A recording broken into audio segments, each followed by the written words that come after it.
through watching him and learning from him, I became partly him, as all of you have had mentors that you have adopted characteristics from. You also choose medicine because of traditions that your families represent. So here's my father and my grandfather, the William Goodsons. And this is a picture taken in 1962. Now, my grandfather graduated from medical school in 1906 and started practice in Liberty, Missouri in 1909. Liberty is just north of Kansas City. It's right where the Missouri River bends. Liberty's north of the river, Independence, Harry Truman, south of the river. So he worked as a family practitioner. He did everything. In fact, he was the coroner, too, so he did autopsies on his own patients, believe it or not. My father left Liberty and went to medical school and came back and practiced in Kansas City. And so they practiced about 20 miles from one another. And in 1939, my dad started practice. In 1943, my grandfather in Liberty had a young girl who had osteomyelitis in the elbow of her right arm. And he talked to my father because they collaborated and said, have you heard of anything? We had sulfa, but sulfa wasn't effective for osteomyelitis. And my father had read in the Encyclopedia Britannica about penicillin, Arthur Fleming, and penicillin. So he wrote a letter to the Encyclopedia Britannica in Chicago, believe it or not, that's where they were.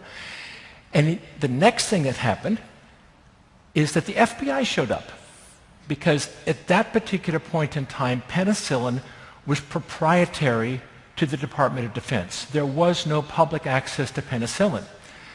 So the FBI investigated and allowed them to have a small amount of penicillin, but at that point in time, everything was sensitive to penicillin, and the arm was saved.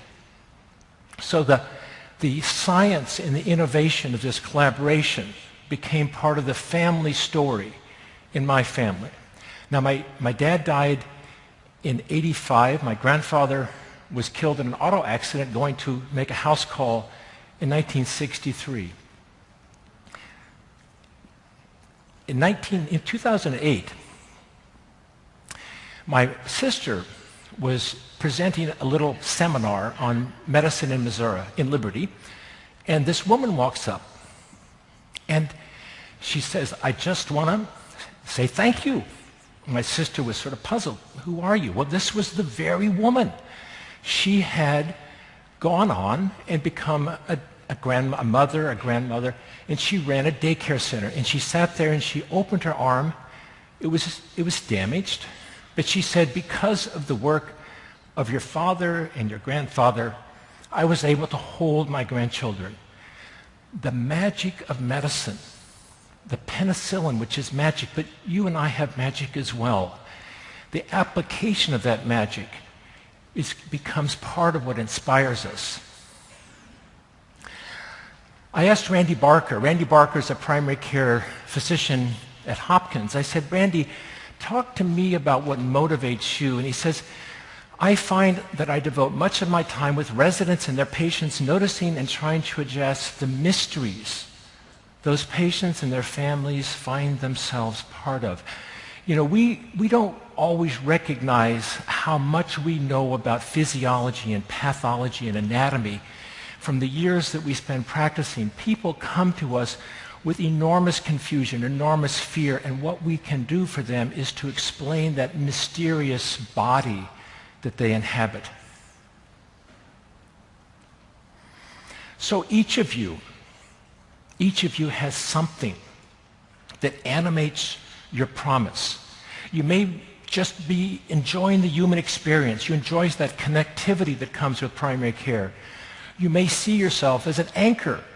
Many of you are solid people to whom others latch on because they need somebody like that in their lives. You may just love the science. You love the physiology, the pathophysiology, the pharmacology that you have in your toolkit. Some of you like to teach. Doctoring is teaching. Some of you may like to explain. That may be the thing that animates you more than anything else. But most of all, I think one thing that I would also see each of you is able to do is to stand with fear and stand with death, because that is also what we have come to do in our world of primary care. We stand with those who are ill. Some of those who are ill, they die. And we have to be strong enough and willful enough and brave enough to pick it up and go on the very next moment. And that itself is a courageous act. But you're tired. You're depleted. You're discouraged. And as individuals, it just seems hopeless. It does seem like a daunting task.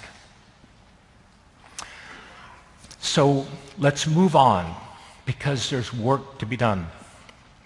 So first of all, let's look at the international scene and see what's out there, what's around that can inspire us. I want to talk about three situations. I'm going to talk about the United Kingdom. I'm going to talk about what goes on with pediatricians. We love them. And lastly, I want to talk about osteopathic medicine. So, United Kingdom, 2001. Faced the same crisis that we face. 90% of GPs felt overworked, undervalued, under-resourced. Sounds familiar. 2004, $3.2 billion in primary care payment reform. They changed their capitation model. They threw a whole bunch of money at health information technology. They created very easy to obtain quality metrics. By 2 years later, there was a 60% bump in the income for the senior GPs. 60% bump in payment. By 2009, there was a 15% increase in the number of GPs. Vacancy rates basically fell to zero, and amazingly, the GPs were working 4 fewer hours per week. If you look at the clinical outcomes, the investment actually paid off for the UK. So you look at these 1998-2005, cholesterol measurement, lifestyle intervention, diabetic blood pressure control. Each of these metrics was significantly improved. And the quality of life measures also improved. Remuneration, work hours, overall satisfaction. The UK stepped up to the plate and did the work that was needed to reboot primary care. Pediatricians have been able to maintain a very high commitment. We talked about the decline among students and residents for primary care. Pediatrics has not suffered that same decline. So I asked Harvey, my colleague pediatrician, say, what is it about pediatrics? And his short answer was pediatricians are happy, which is great. But there's, I think, another line behind that, which is this commentary. I'm convinced that young people, however they may work out their lives, are more likely to mature successfully when they know adults they can trust will be available when needed. There's a social mission that has been adopted by the pediatric community that has permeated the programs, the training, the experience. Pediatricians have seen their role as part of the social glue that holds our culture together. And if you look at and you compare general medicine and pediatrics, neither is particularly satisfied with their payment, but the pediatricians consistently are more satisfied with the quality of their job. Osteopathic medicine faces the same crisis in primary care as allopathic medicine. 50% of osteopathic physicians are practicing primary care, but only 20% of the trainees express an interest in primary care. So what did they do? 2009, they set to work. And this is the results of a dean's survey. 38% started selecting students on the basis of an interest in primary care, provided more money for primary care, started to do preclinical training changes, and then most importantly, they revamped their clinical training to make primary care seem a more attractive, a better world for their trainees. So what's happening now? What's out there now that's coming into play that can give us hope, that can give us some promise for the future? I want to talk about national healthcare reform. I want to talk about what's been going on at the medical student level, and we'll talk a bit about practice innovation. So first of all, 2010 was an extraordinary year for the country in the initiation of healthcare reform. The Affordable Care Act of 2010 expands care, sets about to control costs, achieves standards of excellence, and really commits itself to technology. By the year 2019, the goal is that 95% of the population will be covered. Now let me just take a moment here to talk about the Massachusetts experience, because in 2006, the Massachusetts healthcare law was enacted, and by 2008, that's 2 years, we'd achieved a 95% coverage. So this is an eminently doable thing. Now in Massachusetts, the uninsurance rate was only 10% in 2006. In some states, like Texas, it's as high as 28%. But this is a doable thing. And I'll also say that this ends that sort of uninsurance discrimination thing, which has been a chain around our country for years and years and years. We're going to end the lack of health care coverage, which has been something that has plagued us for the last 150 years. But the expectation of Congress is that primary care is going to help to do this in an affordable fashion. This is Barbara Starfield's data, by the way. So if you look at mature economies, and you look at the mature economies that have universal health care of some kind, and their per capita costs, that's that whole cluster on the left-hand side. And the higher the primary care score, the lower the per capita costs. And you look at the United States, which is way off on the right-hand side there, with a very low primary care score and a very high per capita cost. Congress knew this, and they said, okay, we get it. If we're going to save on health care, we're going to have to put money into primary care, and they did. So there's a lot of stuff going on that's primary care friendly. The payment boost, Medicaid changes, the annual wellness visit, and high-tech, by the way, which is part of the TARP bill, which is the asset reduction saving, the same thing that saved AIG, also put money into high-tech.